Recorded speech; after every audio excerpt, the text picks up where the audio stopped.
Hi, my name is Pascal, and today we're going to do a tour of all the speakers that Sonos have to offer you on its website so you can make a well-informed choice in your purchase. First of all, I just want to mention that this video is not sponsored. I bought all of these speakers with my own money and most of them only to make some YouTube video. However, in the description, you will find some affiliate links for all of those speakers that will take you to the store of your choice, including the Sonos website, and I will do a commission on the transaction. Be aware, however, that I would never ever recommend a product that I do not trust or that I would not use myself. In the following minute, I will explain why I like Sonos, and if you want to skip that part and go directly to the speakers, you can go at this time. In the case of Sonos, I work for a company that install all kind of home electronics, and Sonos has always been one of my favorite brands. Firstly, because they offer products that give you a great value for your money. For most of them. We'll come back on this later. Seriously, I have installed hundreds of Sonos speakers, if no more than 1,000, and in the 9 years in the business, I only see one die, and it was after a good 6 or 7 years of usage. The third reason is because it gives you the opportunity to play any music services. Seriously, we can look at the list available in the Sonos application, and there are so many of them that I don't even know half of them.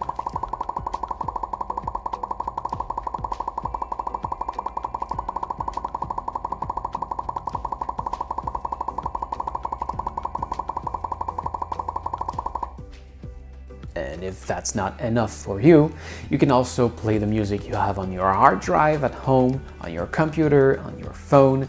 You can send it over AirPlay, or you can even send it with Cast for compatible services.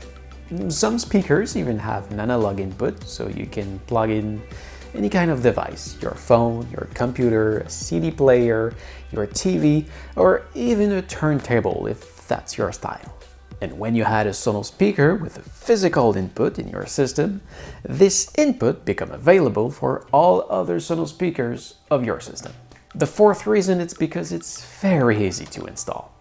Seriously, you can turn your house in a few minutes, maybe hours, in a multi-room music system. And it's played really well. Fifth, Sonos take care of the smallest details. Simple example. If I take the Sonos 5, like that, you have just right here the volume plus button on the right and the volume down button on the left, because that's the logical thing to do. However, if I install this speaker on the side, well, this button was the volume plus, and it's now at the bottom. And that would not be logical that the volume plus would be at the bottom. So the speaker detects that it is installed on this side, and this button becomes the volume down, and the volume plus is at the top. And that was a simple example among so many others. Sonos has put these little details everywhere, and even in their name. Sonos. It's a palindrome. A palindrome is a word that you can read both sides. So Sonos, Sonos. But this one is a really great palindrome, because you can even read it upside down. Sonos. Sonos. By the way, if you know me, I stay away from all wireless system. But at Sonos, wireless works really well, in 98% of the case. So it's the only wireless system that I'm 100% comfortable to recommend. Oh, and I forgot.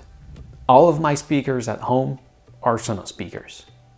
And I've been using them since a very long time. At least 7 years. And yet, I never change any of them. The only downside there is with Sonos is that the only way to control their speakers is with their application. So, in the unlikely event that Sonos closes its door and the application would no longer be available, you would have no way to control your speakers at all.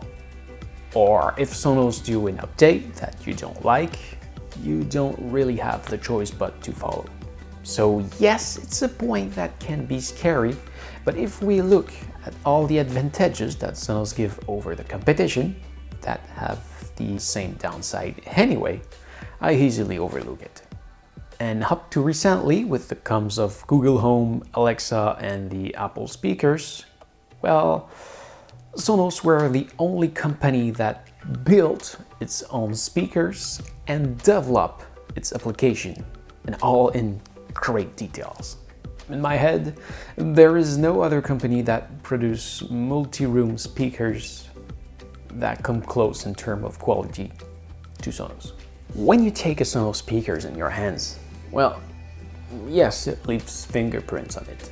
But what I mean is that when you take it in your hand, you feel that you have quality in your hands. Sonos is in that market since so long ago, and you can feel it when you use their product.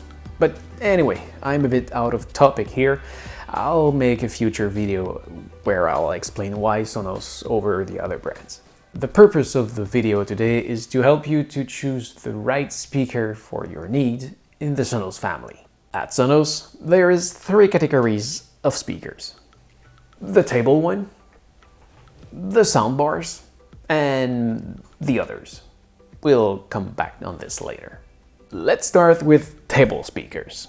We'll go here in order of prices from the most accessible to the most expensive. I will not display the prices because it may vary over time, and it also varies from a country to another. But you can use my link in the description to see the actual price in your country. The most accessible is the famous Sonos One. And here I have 3 models. The Play one, just right here, is the old generation and it's now discontinued. But it still plays like a charm, and you can still find it sometime in the refurbished section of the Sonos website. I'll leave you a link in the description for the refurbished product.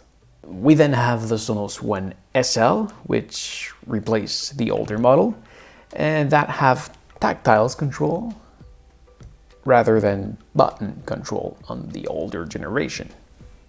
And it also came with a greater look.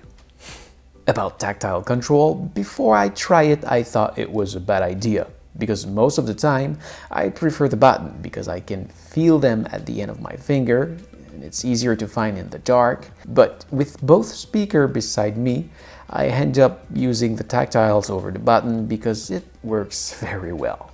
Control directly volume, play, pause, skip, join group directly on the speaker is very important for me, because I think it's so more convenient to just press play to start your music rather than grab your phone, open it, unlock it.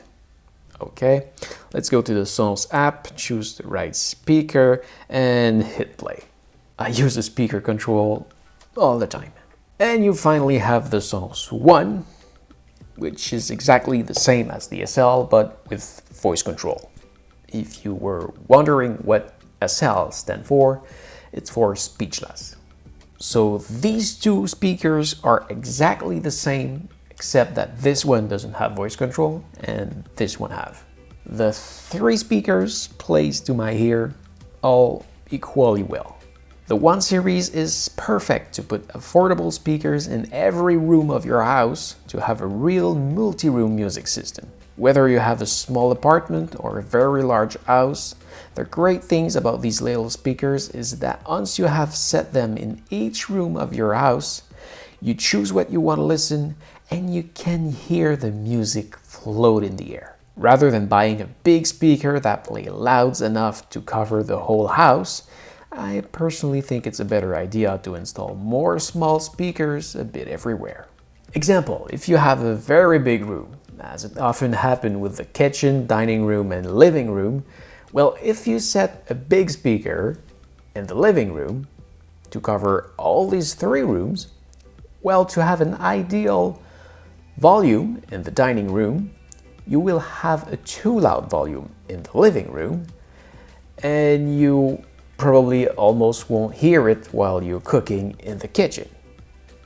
And if you put a small speaker in the kitchen, the dining room and the living room, well, you will have an equal sound everywhere. And not to mention the loss of audio quality in the distance. Having small speakers everywhere really gives you the impression that the music floats in the air. And this speakers is just so well calibrated. The eyes play very well, and it's really surprising of how such a small speaker is capable of emitting good low frequencies. It can play quite loud, but it's not made for that. At some point, you will hear some distortion, but don't worry too much about it. In my case, the distortion happened way over the point I think it's already too loud. What I mean is that it's not a party speakers. It's a multi-room music speaker that can play from low to medium volume all day long. You can play all music services available in Sonos, which is all of them, and AirPlay, except for the Play One. The older generation doesn't have AirPlay. But if you already have Play One at home and want to add AirPlay to your Sonos system, you can buy a Sonos One SL and AirPlay will become available to your older speaker. There is no physical input on the speakers for external sources, but remember, if you had another speakers with an input like the Play 5 for example, its analog input at the back will become available for the Sonos Ones. And if you were shopping for a Google speakers or an Amazon Echo speakers, because voice control is important for you, well, with the Sonos One, you can have both one at a time, per speaker. So you can have Alexa in your kitchen and Google in your living room if you want. It's exactly the same as having an Amazon Echo or a Google speakers, except it plays so much better.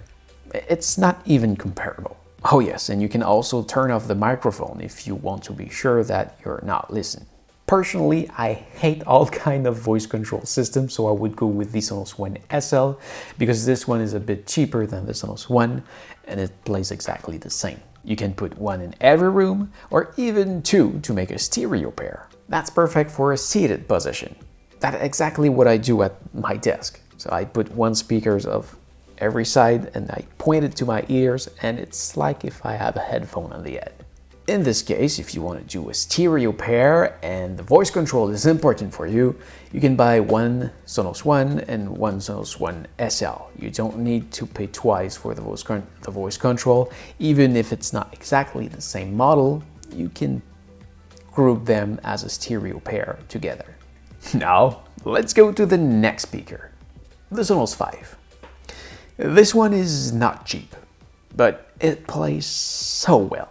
It's big, it's heavy, and it's a wonderful speaker. It's the speakers for the one who want to make parties or just to have rich sounds. You can listen it at low volume, at medium volume, or very loud. The Sonos 5 delivers great sounds on every levels. I said earlier that the Sonos One played well, and I won't come back on this.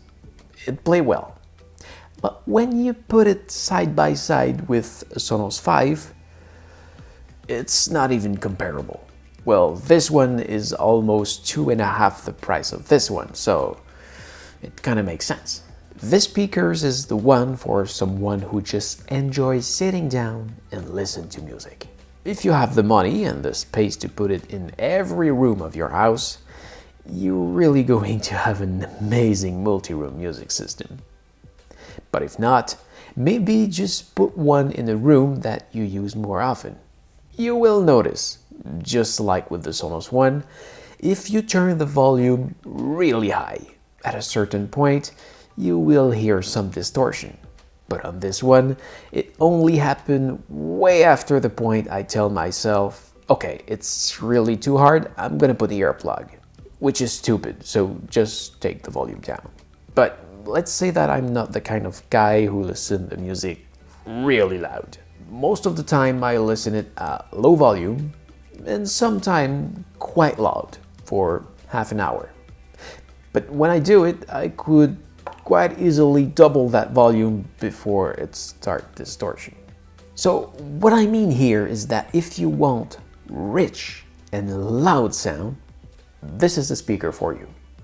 Except if you're the kind of guy who like to listen his music so loud that your entire house shake and your neighbor at 3 street corners away can hear your music. Well, technically you could reach that level without distortion with some Sonos 5 in every room. If you want something really amazing, you can take 2 Sonos 5 and group it with a Sonos Sub. I'll come back to the Sub in a few minutes, but if you group them together, you really have something really amazing. Maybe you will jump when you will see the price, but trust me, you have what you pay for. A small detail here, the voice function, if it's important for you, it's not available on the Sonos 5. On the other hand, there is something very interesting. It's a 3.5mm input, the same type of connector you have on your phone or computer. So you can plug any kind of analog source into it. Your phone, your computer, CD player, or even a turntable if that's your type. If your source output on an RCA connector, a 1/4 jack, 3.5mm jack, or an XLR jack, well, look in the description. I will leave you a link to the cable you need. And now, let's come back to that famous Sub.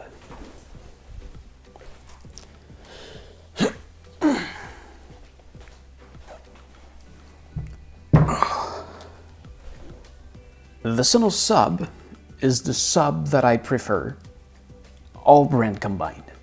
Seriously, the Sub makes some real bass. And you know, everyone in their life already heard a Sub when it plays loud make big buzzes and make vibrations on all the door and all the place.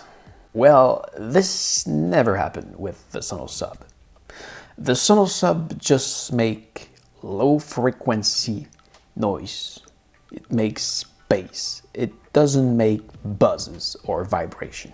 Even when it plays really loud, you can put your hand on top of it and you won't feel any vibration. The ultimate test is to put some glass of water on the Sub and make it play.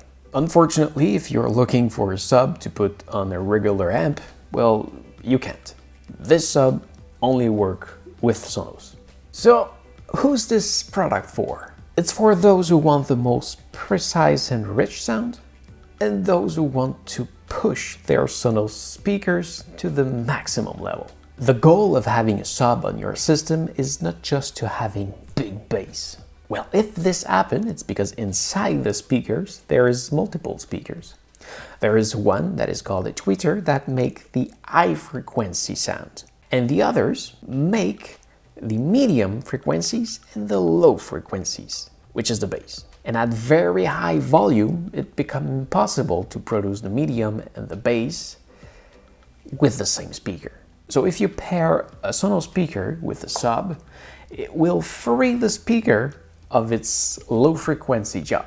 So the tweeter will continue to do the high frequency, the other speaker will be free of the low frequency and will only play the medium one, and the low frequency will only play on the Sub. So every speakers now have its own range of frequencies to deal with. Pairing a Sub to a Sonos One might sound ridiculous. It sounds so ridiculous that I never tested before until a few days ago while I was doing a bunch of tests to write this video. And wow, it completely changed the speaker. Oh yes, I know, when I talk about other speakers than the Sonos One, I often hear that it's expensive. And I even hear it sometimes with the Sonos One. But sincerely, when you buy a Sonos speaker, you buy something of quality that you will keep for a very long time. So it's worth what you pay for. There's a saying that I really like that says, I'm not rich enough to buy cheap product. And that's exactly how I think when I buy a product. I made a video on my French channel talking about this. You can see it just right here, if you want to see it and do understand French. I'm French Canadian, by the way, if you were wondering about my accent. And now, let's talk about the Sonos Move. Another great speakers. Let's say that this one, in terms of quality, oops, I just realized that I made a mistake. I'd said that I will present the speaker in order of ascending price, and this one is in between of the Sonos One and the Sonos Five. As much for its price as its sound quality. But this one is a bit special. And be careful, you can't pair this one with the Sub, because it has the feature of being the only Sonos speaker capable of playing a source in Bluetooth. So you take it while it's playing if you want, and you take it to your balcony, to the dock by the sea, in a park, that's really where you want. It can play with the rest of your Sonos system as far as your Wi-Fi go. Otherwise, you can activate the Bluetooth and connect your phone and play whatever you want. Be careful, the Bluetooth connection of this speaker is the only thing that is not shareable with other Sonos speakers. Over that, it resists to shock and rain. It's IP56 certified. That means it's protect against impact, such as fall, for example, and that it's protect against big jet of water. So no problem under the rain.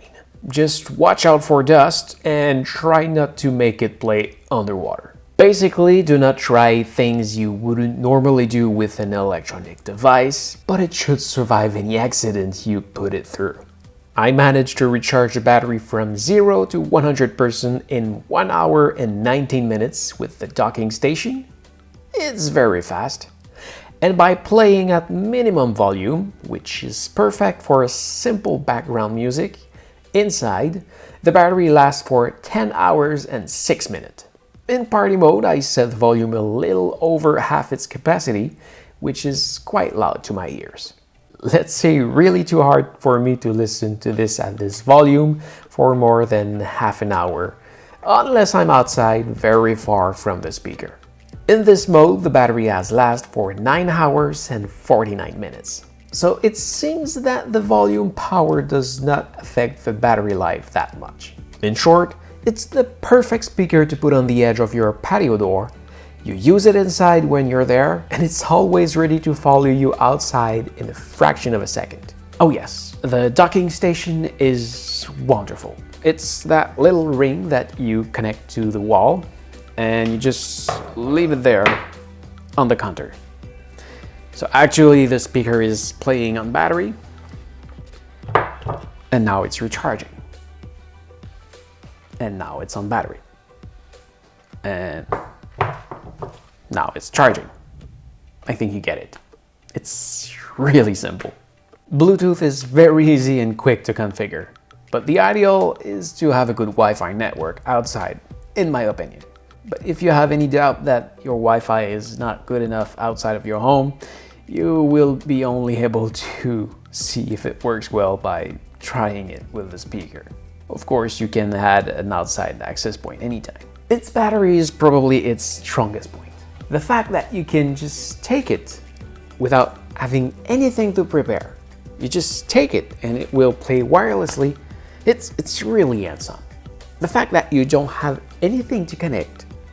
You just take it and put it back. No wire. It's really handsome. If you're going away for several days, well, you can still recharge it just like your phone. There is a USB-C connection at the back. If you move from a house to another frequently, you can also buy another base instead of buying 2 speakers. It's up to you. Link in the description. And now, let's talk about soundbars. Here, I have 3 models, and this one is the very first one that Sonos released, and that's the famous Playbar. This one is now discontinued, but you can still find it in the refurbished section of the Sonos website. Link in the description. It really plays like a charm. The only downside that I could give it today would be that it looks like a Playbar from 2015. It's just a question of look. It has been replaced by these 2 models. This is the Beam, which is the soundbar entry model at Sonos, it plays very well, but not as much as the Playbar. But that makes sense because it's cheaper than the original price of the Playbar. And there is also the Arc, which is not only the best soundbar that Sonos ever made, but in my opinion, the best soundbar ever. This one is huge and heavy, and it's a war machine. I would like to make you a demo, but make it play recorded through my little microphone and play through your speaker. It will never give you an idea of what this soundbar is capable of. But to give you an idea, the Arc sells itself to the double of the price of the Beam, and it plays like a soundbar at the double of the price. The Beam is a great soundbar. If you look at the competition, the Beam is miles ahead before the other soundbar you can find on the market. And there is no doubt it will play way much better than your TV speaker. But I see it as a soundbar for small TV. Unless you mix it with a sub, there we start to have something really impressive. If you set it with the TV you use to listen to the news or some YouTube cat video, that's perfect. But if you're looking for a real soundbar to put in your cinema, capable of competing with a real home theater, the soundbar that you want is the Arc. Just look at how it's made. There's a woofer on each side, angled tweeters for left and right, and the front tweeters for the center, 4 speakers for left, center, and right, and 2 speakers angled to your ceiling to create a kind of surround sound. But let's be honest, nothing replaces real surround speakers. No kidding, the Arc and the Sub play way better than most home theater you can buy with the same amount of money. And if you want a real home theater, it doesn't matter which Sonos soundbar you take, you can add 2 Sonos One at the back, each side of your sofa, sync it with the soundbar, and you have a real home theater with real surround sounds. You could also use 2 Sonos Five. It would be intense, but you can. In any cases, with any soundbar you take, I always recommend to add a sub. And if you doubt about it, well, there's nothing that forces you to buy a sub today. You can take any soundbar, test it, and judge. If you're happy with just a soundbar, go that way. But if you feel that you want more bass or more richness in your sound, you can add the sub whenever you want. You can add it when you judge you want one, or when your wallet gives you the opportunity to add a sub.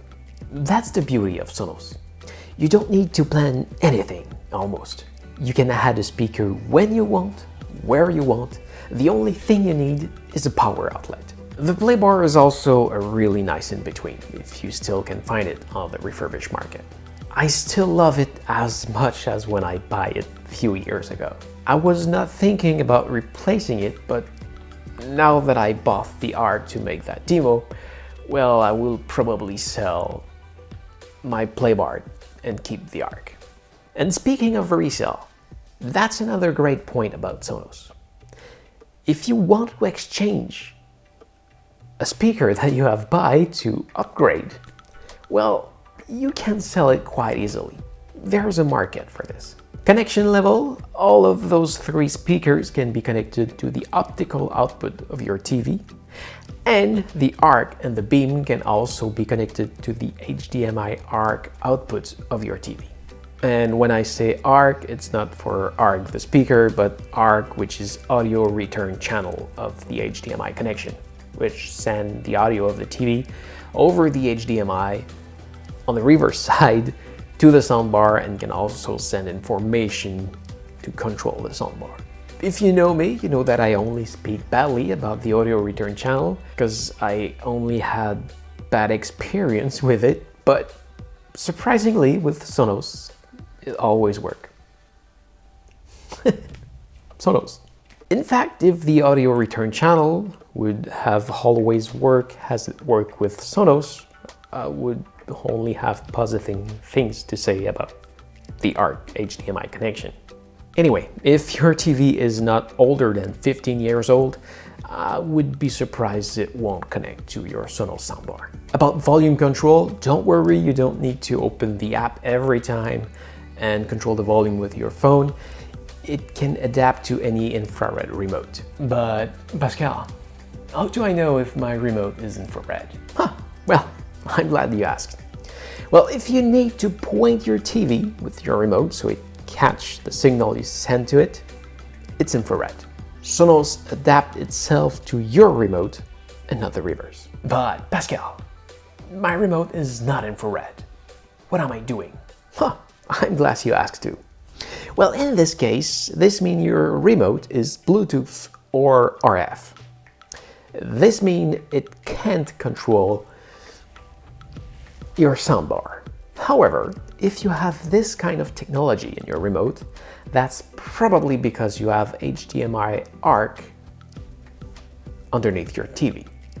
This means you can connect your soundbar with the HDMI ARC, and the HDMI ARC will transfer the volume plus, less, and mute from your original TV remote to the TV, to the HDMI cable, to the soundbar. Anyway, if you have HDMI ARC, you can control your soundbar, so it will work. But if you're part of the 0.1% of people for who it doesn't work, well, there's still the solution of the Harmony Companion Universal Remote, which is my favorite universal remote. Link in the description. Or you can also use any infrared remote that is somewhere in your house that you doesn't use since several years. Well, you can learn any infrared code to the soundbar. Finally, the Beam and the ARC can be voice controlled with Google or Alexa.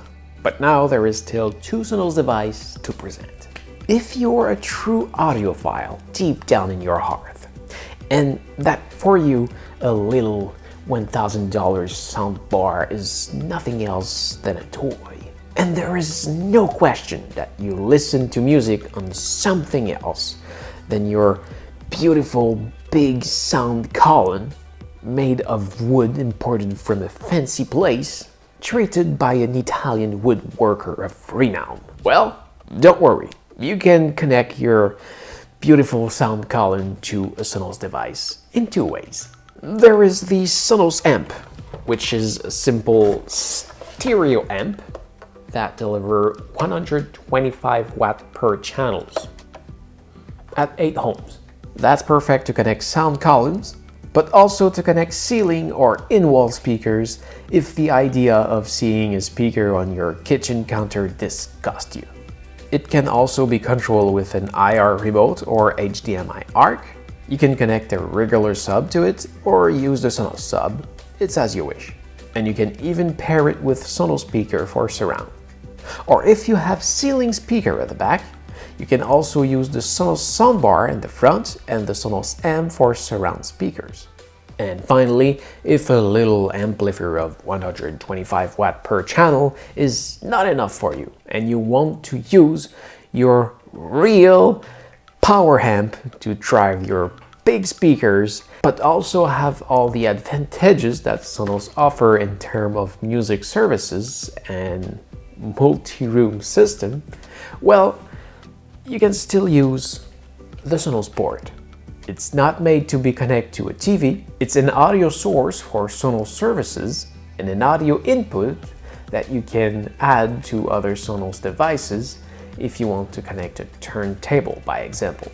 I don't know if you remember at the very beginning where I told you that Sonos devices are not cheap, but they deliver what you pay for, or almost. Well, this is the almost. Really, I don't understand why this little box that weighs almost nothing, that have neither an amplifier or speaker inside it, have the same price tag as two Sonos One.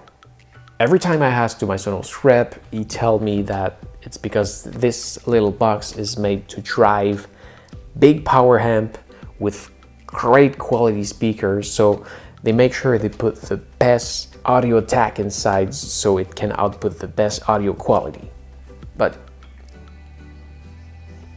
I think they made a great markup on this one. But that's how it is. If you want to add Sonos to a great sound system, that's the only way. Oh, and there is one more thing.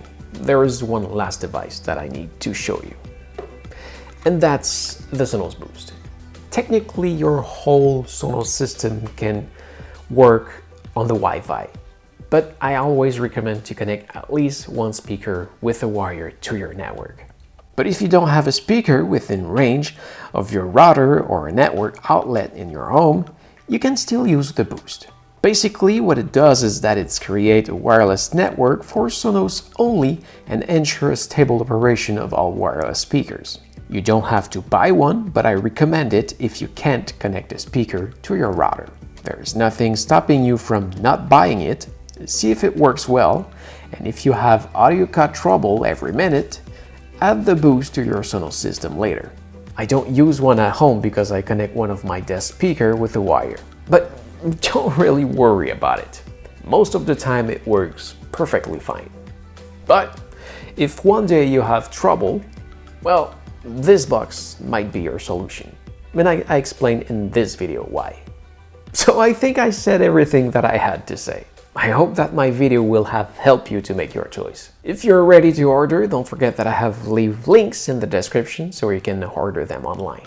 These are affiliate links, so yes, I made a commission out of these transactions, but I've been 100% honest in what I told you today, and I would never recommend a product that I don't believe in. If you want more information about Sonos, I have a great list of tutorials just right here, and I'm sure it will answer a lot of your questions. Speaking of questions, if you have some, please leave me a comment down below. I read them every morning, and I'll maybe even make a video to answer you. If you want to know more about a specific speaker that we have seen together today, I will do critics on all the speakers that we have seen, and I will leave link in the description so you can go see them. So I hope you will enjoy your future Sonos devices. So this is it. Thank you for watching. I hope it helps. If yes, please give me a thumbs up. If you want to see my other Sonos tutorial, visit my link in the description or just right here. I have a lot of video on the subject. Finally, don't forget to subscribe to my channel so you can find me back easily next time you need help. Take care, and I hope to see you again, maybe on my main channel. See ya!